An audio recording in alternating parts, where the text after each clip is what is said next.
Nah, kalau kita lihat kemudian hardware kita, ini potensi kapasitas data center Indonesia itu sampai 670 megawatt. Jadi surplus listriknya akan bisa kita gunakan, lapangan kerja bisa naik, upskilling SDM bisa kita lakukan, dan potensi ekonomi digital kita ada 4.531 T. Sebagian yang menjadi cita-cita saya adalah hilirisasi industri digital. Jadi kalau ibu ketemu anak-anak muda, mereka sampaikan kami butuh kreatif hub untuk kami bisa mengembangkan talenta kami. Lalu ternyata ada komunitas-komunitas yang dia bentuk dan dia butuh mendapatkan perhatian dari pemerintah. Dan semua yang dia kerjakan terkait dengan digital. Saya diundang untuk datang ke komunitas sneakers.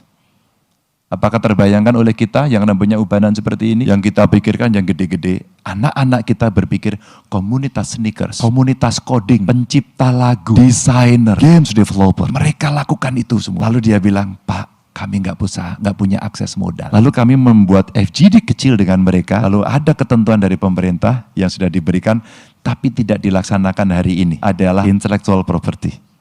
Dan itu bisa dijadikan sebagai kolateral. Tapi tidak pernah dieksekusi. Saat saya diskusi, saya masih jadi gubernur, maka saya tawarkan, bro, ini nggak sulit, tapi butuh mau dari Anda. Anda mau nggak melakukan? Oh, saya mau, Pak. Oke, Anda mau hutang berapa? Oke, Pak. Saya nggak akan banyak-banyak, mungkin sekitar 50 sampai 100 juta. Baik, besok kamu datang ke bank saya, karena saya pemilik bank.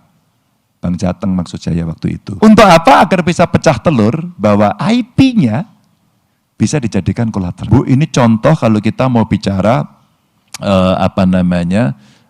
soal ekonomi digital yang ada. Ya, TikTok Shop itu sebenarnya kasus yang hari ini tiba-tiba kita kaget. Padahal sebenarnya juga pernah terjadi di aplikasi yang lain gitu. Tapi ketika kemudian pasar tradisional mati, maka negara harus turun tangan dan mengintervensi. Jangan membiarkan. Bu, begitu itu diintervensi, bukan dilarang, diatur. Bagaimana aturan main yang baik pada soal itu. Bu, saya ke Cirebon diprotes sama 2 remaja putri. Nangis-nangis dia di depan saya. Karena dia bilang, saya ini bekerja dengan inisiatif sendiri, modal sendiri, nggak ada bantuan siapapun, mulai TikTok Shop dan laku. Kenapa Bapak tutup? 2 kepentingan inilah yang kemudian mengakibatkan seringkali terjadi cynical yang muncul. AI itu bagus.